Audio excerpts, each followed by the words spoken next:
بضاعتنا اعتراف بالخطايا، ودمع واكف صدقا يسال. ننادي حين تختنق الحنايا، أرحنا بالصلاة أيا بلال. ننادي حين تختنق الحنايا، أرحنا بالصلاة أيا بلال. أرحنا بالصلاة أيا بلال. تحاصرنا. الحمد لله الذي جعل شهر رمضان من أفضل شهور العام، من علينا بإدراك شهر الصيام والقيام، فضل أيامه على سائر الأيام، وعمر نهاره بالصيام، ونور ليله بالقيام. أحمده سبحانه وأشكره على الإحسان والإنعام، وأشهد أن لا إله إلا الله وحده لا شريك له، إله تفرد بالكمال والتمام. وأشهد أن محمدًا عبده ورسوله، أفضل من صلى وصام، وأتقى من تهجد وقام، صلى الله عليه وعلى آله وأصحابه صلاة دائمة تتعاقب بتعاقب الضياء والظلام، وسلم تسليما كثيرا. أما بعد، فيا أيها الناس، اتقوا ربكم تعالى وأطيعوا، وعظموا نعمه واشكروه، واجتهدوا في طاعته، واعلموا أنكم لن تحصوه. وتوبوا إلى الله جميعا أيها المؤمنون لعلكم تفلحون. ومن يطع الله ورسوله ويخشى الله ويتقي، فأولئك هم الفائزون.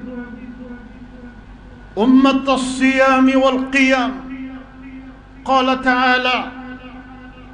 شهر رمضان الذي أنزل فيه القرآن هدى للناس وبينات من الهدى والفرقان، فمن شهد منكم الشهر فليصم، ومن كان مريضا أو على سفر فعدة من أيام أخر، يريد الله بكم اليسر ولا يريد بكم العسر،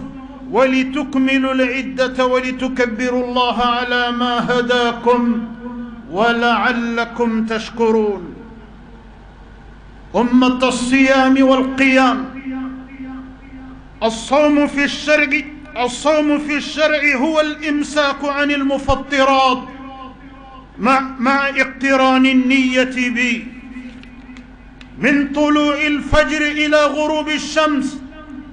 وتمامه وكماله باجتناب المحظورات وعدم الوقوع في المحرمات،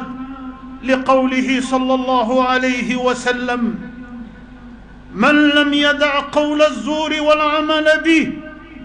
فليس لله حاجة في أن يدع طعامه وشرابه من أجلي. فليس غاية صومنا أن نمسك عن الطعام والشراب ونحوهما من المفطرات، وإنما أن يكون الصائم مراقبا ربا، متقيا غضبا، راجيا رحمته وعفوا. لذا يكف جوارحه عن معاصي الله، ويمسك لسانه عن فضول الكلام وحرام، فلا يشهد زورا ولا يكذب ولا يشتم أحدا ولا يتكلم إلا بخير. وفي الحديث الذي رواه أبو هريرة رضي الله عنه أن رسول الله صلى الله عليه وسلم قال: الصيام جنة، فإذا كان أحدكم صائما فلا يرفث ولا يجهل، فإن امرؤ قاتله أو شاتمه فليقل إني صائم إني صائم. ومن مزايا الصيام ما جاء في قول النبي صلى الله عليه وسلم: كل عمل ابن آدم يضاعف الحسنة ب10 أمثالها إلى 700 ضعف. قال الله عز وجل: إلا الصوم فإنه لي وأنا أجزي به، يدع شهوته وطعامه من أجلي. للصائم فرحتان: فرحة عند فطري وفرحة عند لقاء ربي، ولخلوف فيه أطيب عند الله من ريح المسك. متفق عليه.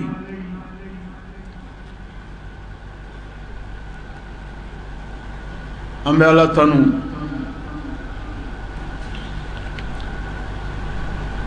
أم بندبا متنو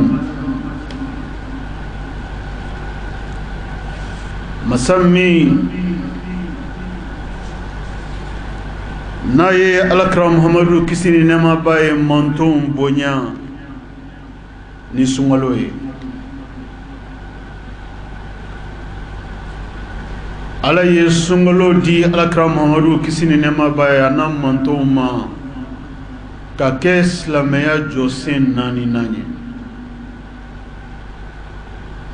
silamɛya jɔlen do jɔsen 5 min kan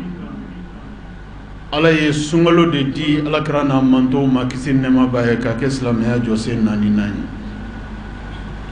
an bɛ ala tanu sungalo nema la an bɛ barika da ala ye sungalo hɛrɛ la. ala ye hɛrɛ min kɛ sungalo kɔnɔ ni ala yɛrɛ tɛ jɔn si t'a dan dɔn. ala ye nɛɛma min jigi sungalo kɔnɔ ni ala yɛrɛ tɛ jɔn si t'a dan dɔn. ala ye barika min don sungalo baara la ni ala yɛrɛ tɛ jɔn si t'a dan dɔn. ala ye duwawu jaabi min kɛ sungalo kɔnɔ ni ala yɛrɛ tɛ jɔn si t'a dan dɔn. ala ye sara min jɔ baara ɲumankɛlaw ye u ka baara ɲuman sara la sungalo kɔnɔ ni ala yɛrɛ tɛ jɔn si t'a dan dɔn. ni de kama ala kɛra kisi ni nɛɛma b'a ye a ko n'ale mantonw tun bɛ sungalo hɛrɛ n'u tun b'a dɔn hali dɔɔni k'u tun b'a ɲini ala fɛ ko ala ka san mumɛ bɛɛ kɛ sungalo ye. ala ka hinɛ kɔnɔ ani ala ka sebagaya kɔnɔ ala filɛ nin ye kana o sungalo belebele o dɔ de daminɛ anw ɲɛna bi jumadɔnya ba in na k'o k'a tile fɔlɔ ye ka di anw ma.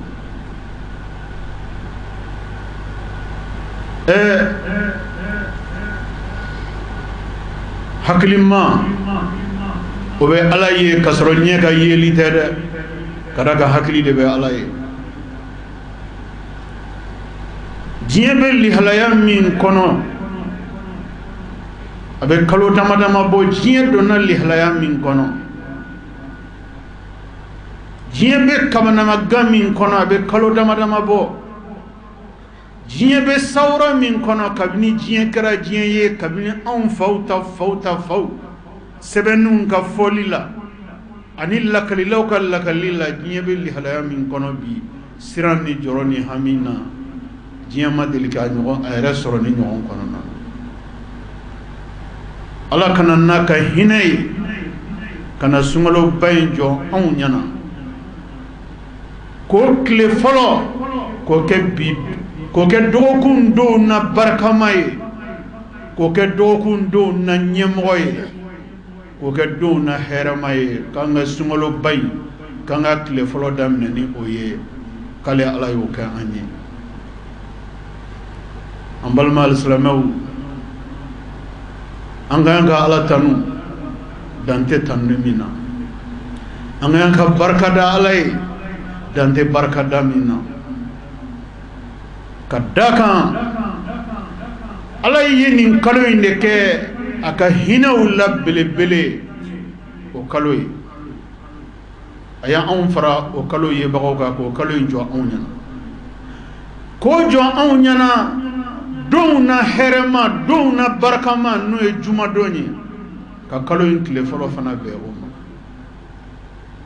ala ka fusamanciya belebele joli joli ye ɲɔgɔn sɔrɔ bi alakira mamadu mantonw silamɛw ye bi ala ka fusamanciya baba minnu ye ɲɔgɔn sɔrɔ bi tile kelen na yan a kolo ka girin dɛ a barika ka bon dɛ awa silamɛw nin yɛrɛ de ye an jigi sigilan ye ala ka hinɛ la k'a fɔ ala ka hinɛ ala tɛ anw jɛ a ka hinɛ la dɛ ala tɛ anw jɛ a ka hinɛ la k'a di mɔgɔ si ma anw minnu ko la ilaha illallah muhammadu rasulullahi sallallahu alaihi wasallam ni ala ye anw jɛ a ka hinɛ la o sɔrɔla anw yɛrɛ jogo de fɛ n'o tɛ ala t'anw jɛ a ka hinɛ la k'a di mɔgɔ si ma ala an b'i fo ala an b'i barika da salo ɲɔgɔn kuma nin jɔyɔrɔ in na yan an y'a ɲini e fɛ k'i ka sunkalo nata jira anw na ka bɔ salo na ka se ɲinan ma ka bɔ salo na ka se bi ɲɔgɔnna don ma kalo 12 de tɛmɛna setigi masa ala ya ja e y'anw ka duwawu mina ja e y'anw ka damakasikan mina ja e y'anw ka laɲini e y'a sabati an bɛ masa tanu ka masa barika da masa min na anw y'a deli fɛn na a ye fɛn min ka an ye a y'anw ka duwawu minɛ o de kama anw y'a deli a fɛ k'a ka sunkalo nata in jira anw na anw sɔrɔla sunkalo nata in a yebagaw la masa min n'i y'o kɛ anw ye ka d'a ka hinɛ kan ka d'a ka fusamanciya kan ka d'a ka se kan an bɛ masa in tanu ka masa in barikada ka ɲini setigi masa ala fɛ i ye sunkalo in daminɛ anw ɲɛna hɛrɛ kɔnɔ cogo min i ka sunkalo in kuncɛ anw ɲɛna hɛrɛ kɔnɔ ten setigi masa ala i ka sunkalo in kɛ sunkalo ye ka di anw ma sunkalo min n'i ka hinɛ min n'a ɲɔgɔn tɛ jigi san waati si ni sunkalo tɛ i ka dɔ fara i ka o hinɛ in kan i ka jigin an n'an baden silamɛw kan i ka dɔ fara i ka hinɛ kan i ka jigin adamadenw kan ka da kan e ala ye adamadenw dan i b'u fɛ de e ala ye adamadenya dan ka da kan i bɛ adamadenya fɛ de e ala ye adamadenya dan ka da kan adamadenya a hinɛ b'i la a kanu b'i la nka fɛn min kɛli man di i ye n'i ye kangari da adamadenw ye ka bɔ kɛli ma ni adamadenw ka kɛta bɛnna o ma e ala bɛ dimi dɛ wa ni e ala dimina i dimi kun bɛ dɛ wa ni setigi masa ala dimina ala yafa deli tuubi ka taga ala ma seginin ka taga ala ma ala weleli ni ɲɛji ye ala weleli ni damakasi ala weleli ni sudukulamaw fɛ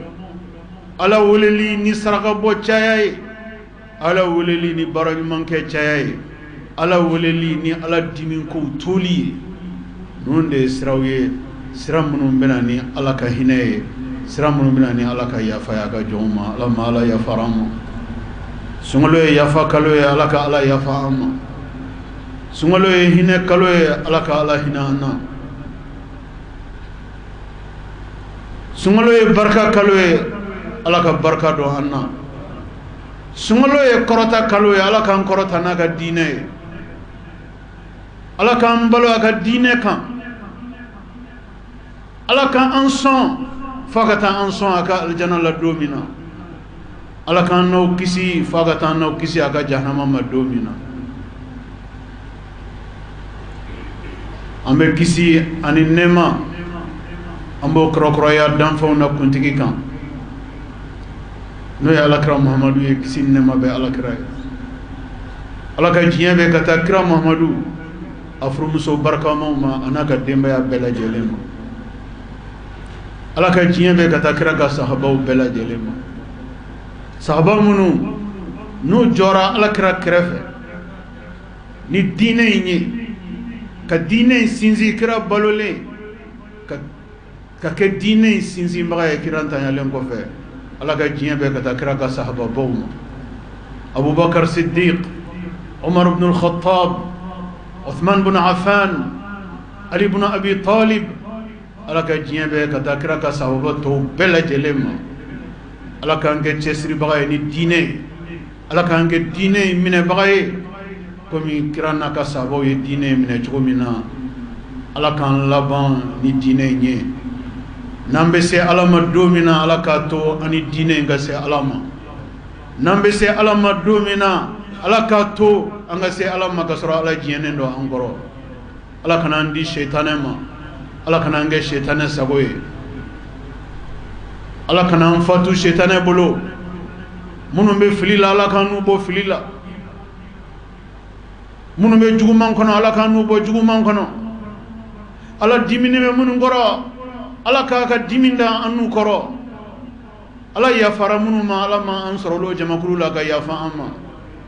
Allah hinana munu na Allah mansoro lulu jamakulu la ka hina anna kanjide aka hina la aka hina kalu bayin gono Allah ko kanye Allah ka jong juma temene an kumara bara wolon flaka bara wolon flammi nolu de barawiye bara munu ni islame kan ki chesri aka bato kono na o bara wolon flawla sungalo temene an kumara oka bi ambe kuma jogo woro kan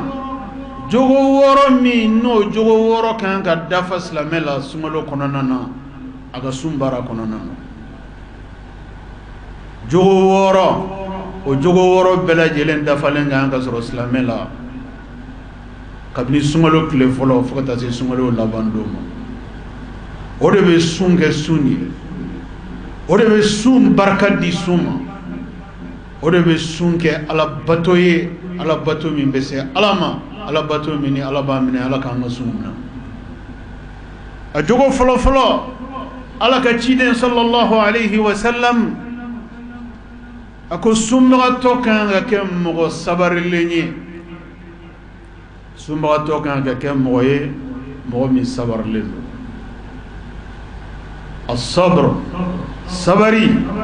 sabari kadi ala ye sankalo tanin flabe sabari kadi ala ye ni jogo chamanye slamela sabari ka ala kumara sabari kan alquran yoro minna kacha wa bela ala bi sabari ba ala be sabari baga sarafodi kabna aba fo alquran yoro dola ko sabari baga ko dan sita sarala kale ala kelimpe de be sabari baga saradando te ko mo sita saradando o bayra ka fo sabari e jogo mi na kadi ala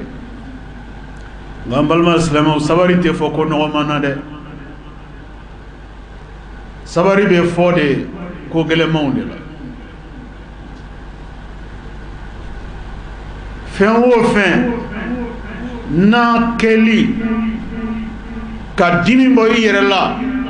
kumakan na kɛwale la o se bɛ e ye ala ye o se bɛ ala ye ala ye o se kɛ e ye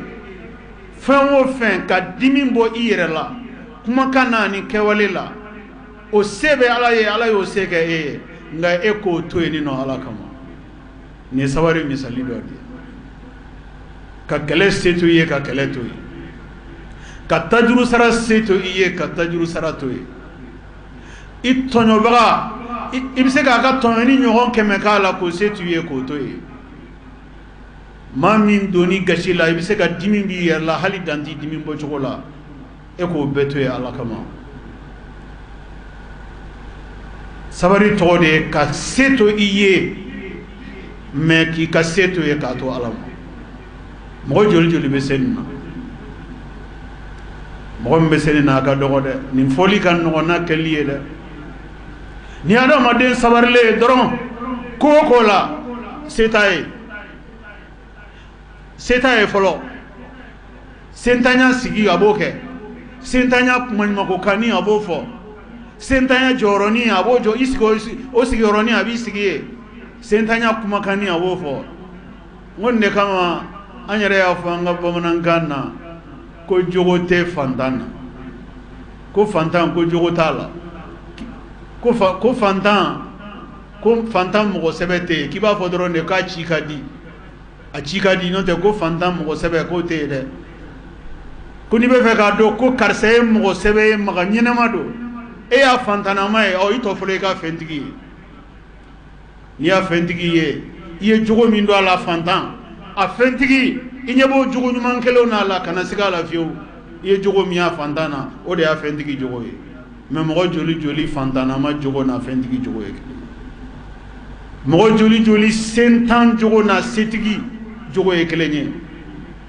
mo joli jorontan jogo na jorotigia olu jogo ye kelenye adama de me sabari de na deselendo o de sabari de sabari ka seto iye mais ka foko sabari de kade alaye ne ni ko into ya alaka ala ko ni yoke ki sarad ko dante yi sarala ka bole ala yorode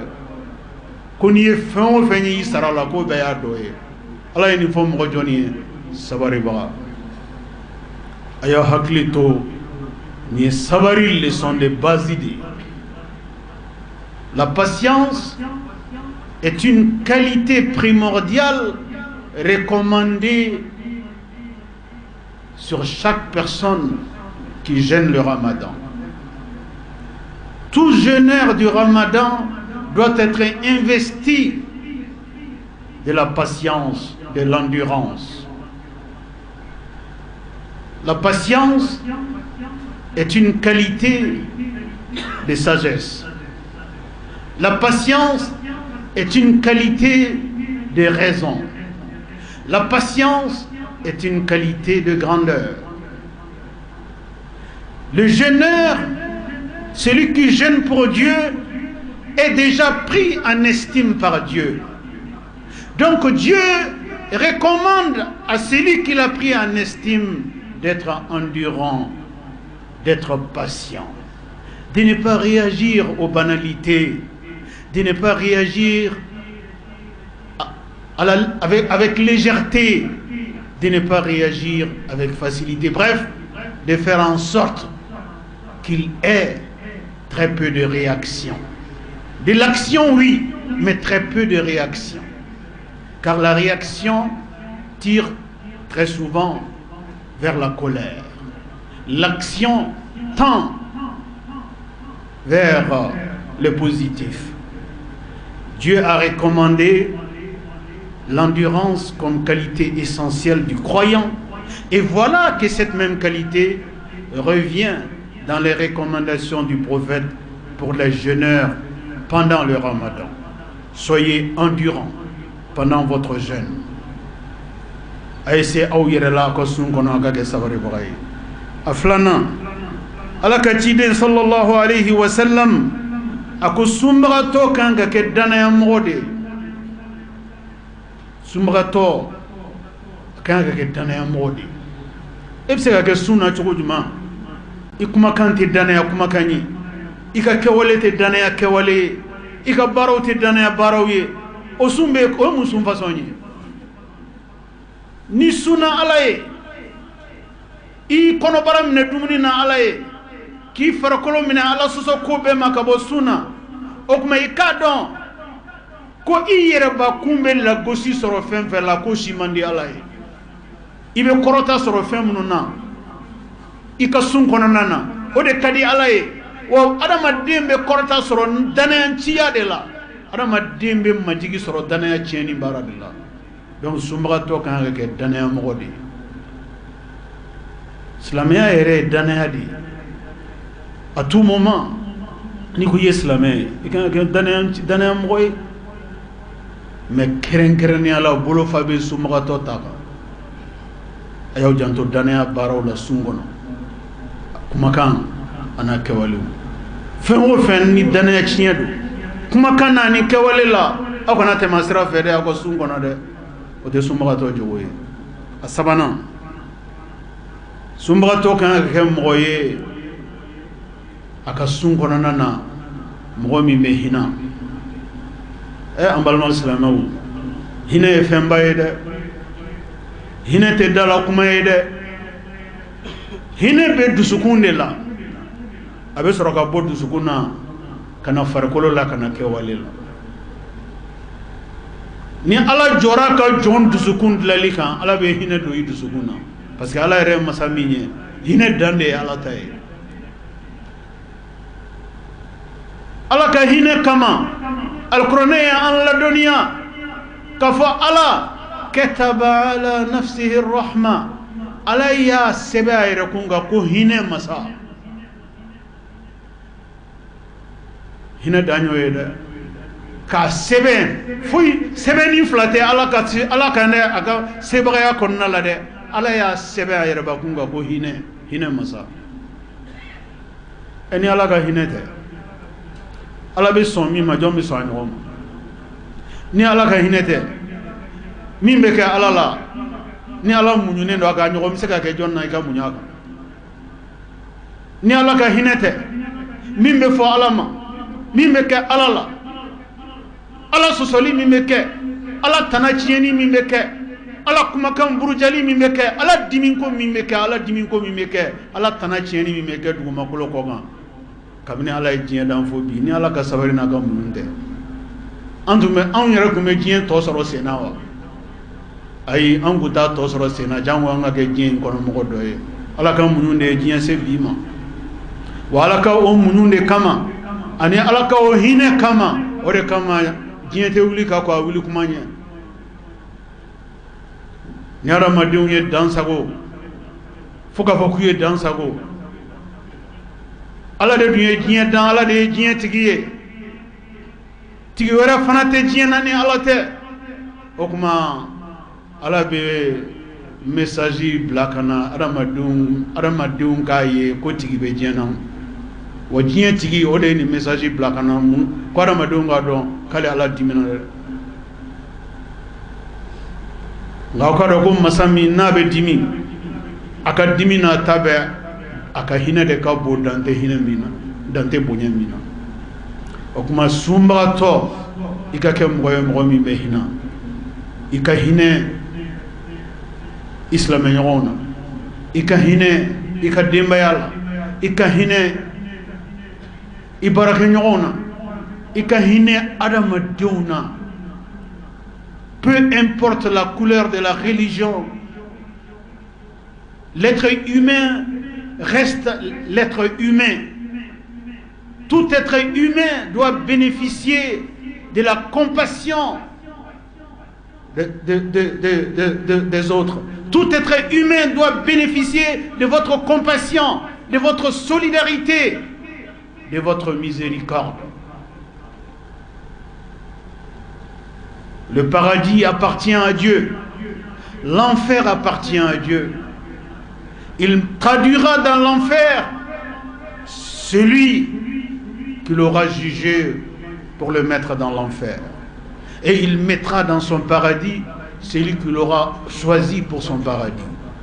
Mais l'être humain ne met pas l'autre humain dans l'enfer ou encore moins dans le paradis. Donc pendant notre existence sur terre, nous avons le devoir d'être miséricordieux les uns envers les autres. Nous devrions faire preuve de compassion envers l'humanité, de solidarité envers l'humanité, de fraternité envers l'humanité. Cette valeur transcende les religions. Elle est tout simplement humaine. L'islam, c'est aussi la valorisation de l'humanité. Le bon musulman doit l'incarner. Vous les jeûneurs, n'oubliez pas la miséricorde pendant le jeûne. ayaw janto hinɛ la a ka hinɛ baara kɛ kabini dugu bɛ jɛ fo ka su ko fɛn o fɛn ni hinɛ de don hinɛ kɔrɔ ye jumɛn ye adamaden bɛ tɔɔrɔ la yɔrɔ o yɔrɔ ka baaranin dɔ kɛ min bɛ dɔ bɔ o ka tɔɔrɔ la o de ye hinɛ ye hinɛ contraire ye jumɛn ye ka tɔɔrɔ sama ka se mɔgɔninfin dɔw ma walima ka tɛmɛ i adamaden ɲɔgɔn na tɔɔrɔ kɔnɔ avec indifférence i ka mɔgɔ foyi t'a la e lafiyalen don kaban ni tɔw tɔɔrɔlen don c'est leur problème non le musulman n'est pas indifférent devant la souffrance des autres. Le musulman n'est pas indifférent devant le malheur d'autrui. Le musulman fait toujours quelque chose pour alléger la souffrance de ceux qui souffrent. Le musulman fait toujours quelque chose pour adoucir le malheur de ceux qui sont malheureux.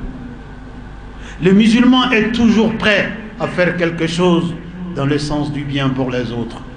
Voilà l'islam, une religion pleine de valeurs. Ananina, sumbrato kanga ke moye, mo kononanjeli. Kononanjeli ya ere islam ya jogodi, sankalu tanifla, me bolo fabe sumbrato ta. E sunendo, e kononanga jugun. Est-ce que otiki est sungalo famia? Est-ce que otiki est sun famia e sunendo e konon e mo konon njugude e sunendo e ngania mai e sunendo e dina mai ala ka nena o bela jelen ki shoma sumra to kan ka ke mo ngania nyumantigi de encore que ni kra mo e mo mi ngania kai o ko rajme be nyumane kanoni be ibe nyumane fo bere ibe nyumane kanoni be mais e mo mi ngoko e mo mi be here kanoni jiebe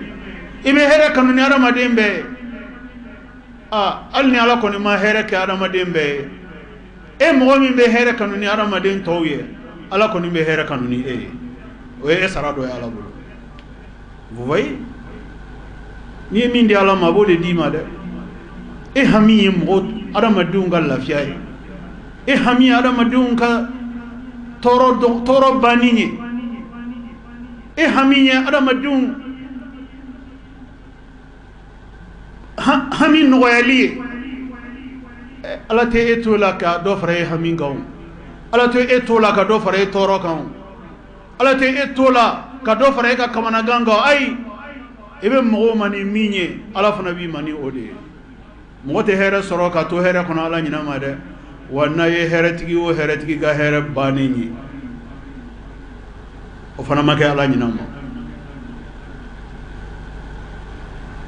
ala ba be kundo ala ba be ke jogo fana do sumba to kan ga ke mo ngani nyumantigi aduruna sumba to kan ga ke mo ye mo mi abe wuli yere de ki chesiri abe se ka ta fara islamé nyogon kan yoro yoro adamadenw ka yoro ka do fara nyuman ke taw ka nyuman kan mo min chesiri lendo ola nyuman be yoro ale be se ka a sekoni mi en ko fara ka ale be to o baraka ko fara ka kuma kan ni kewalela o sumagato jogodo de sungono toujours prêt à coopérer dans le sens du bien, toujours prêt à donner le meilleur de soi-même dans le sens d'appuyer les autres tel que recommandé par notre chère religion. Un bon musulman, un jeûneur doit avoir comme qualité pendant son jeûne la coopération. Coopérer positivement avec tes co-religionnaires dans tous les compartiments de la vie. Sixième et dernière recommandation, sixième et dernière qualité du jeûneur, le jeûneur doit s'investir pendant son jeûne dans la réconciliation sociale. Vous savez, la société est ainsi faite. Tantôt les gens s'entendent, tantôt les gens sont en désaccord. Tantôt les gens se comprennent bien, tantôt les gens sont déchirés. Tantôt les gens vivent en parfaite symphonie, tantôt les gens se retrouvent dans une cacophonie terrible. Donc le rôle du musulman, chaque fois que tu peux, quand tu as écho d'une discorde, d'une profonde discorde entre tel ou tel musulman, qu'il soit tes proches ou qu'il soit à n'importe quel niveau, le musulman doit toujours s'investir dans le rapprochement des esprits, dans l'apaisement des esprits. Le musulman doit toujours faire quelque chose pour adoucir les foyers de tension là où ils existent dans la société. Voilà ce que Dieu veut de chaque musulman. Que le musulman ne reste pas indifférent quand il a l'information comme quoi il y a une mésentente terrible dans tel ou tel endroit, dans telle ou telle famille, dans tel ou tel service, dans tel ou tel pays, alors que tu peux faire quelque chose pour amener l'apaisement. L'islam recommande aux musulmans de faire quelque chose pour amener l'apaisement. L'apaisement est au cœur de l'adoration de Dieu. C'est le cœur apaisé qu'on adore Dieu. C'est le cœur apaisé que l'humanité s'épanouit. C'est le cœur apaisé que l'humanité retrouve le meilleur d'elle-même. C'est le cœur apaisé que l'humanité se construit. Mais quand le cœur est sur le feu, l'humanité recule. Donc notre religion n'est pas faite seulement pour la prière, pour les jeûnes, pour le pèlerinage à la Mecque, point barre. Non. Notre religion est regardant sur tous les détails essentiels pour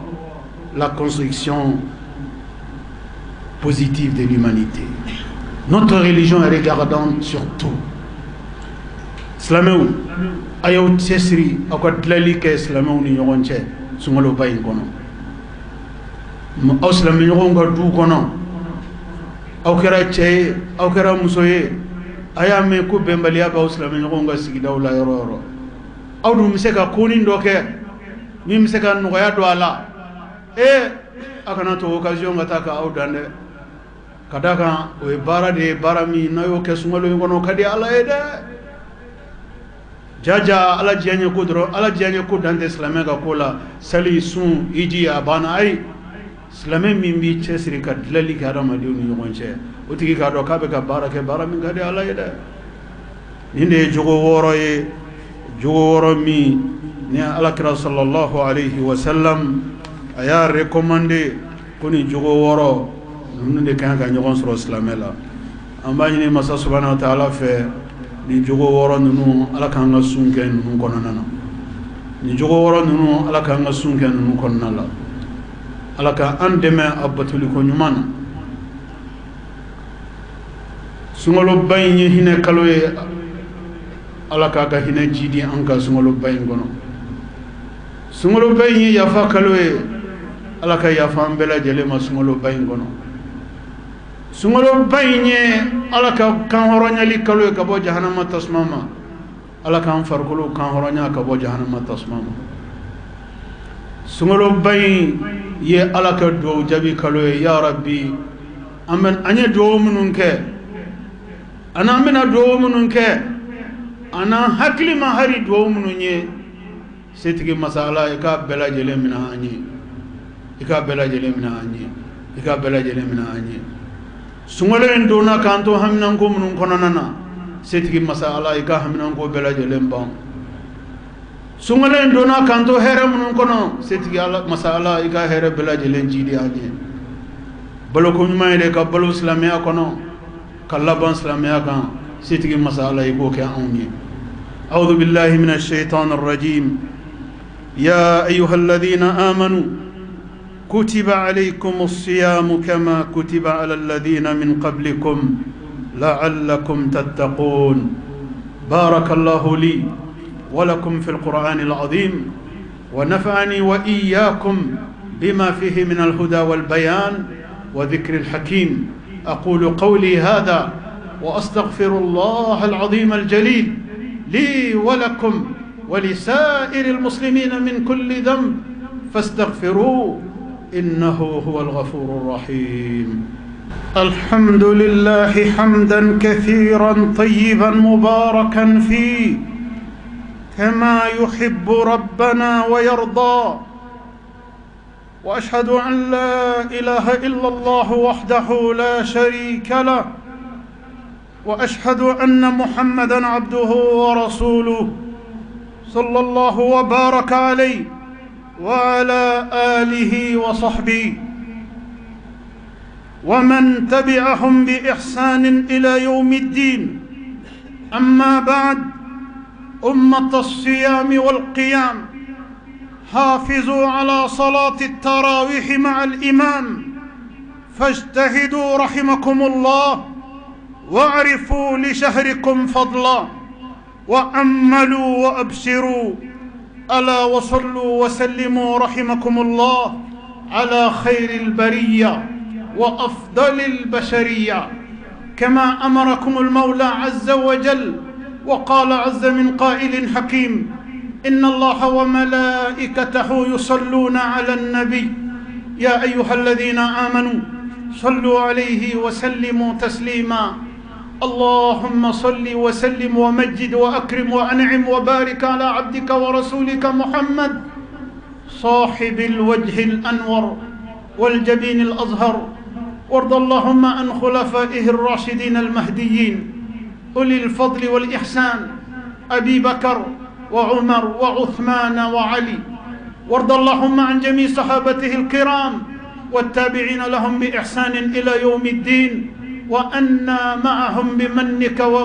بمنك وكرمك يا أكرم الأكرمين اللهم أعز الإسلام والمسلمين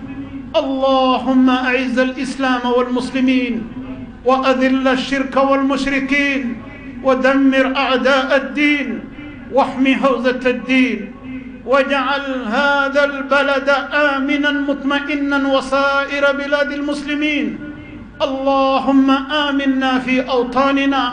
وأصلح واحفظ أئمتنا وولاة أمورنا واجعل اللهم ولايتنا في من خافك واتقاك واتبع رضاك يا رب العالمين اللهم انصر من نصر الدين واخذل من خذل الإسلام والمسلمين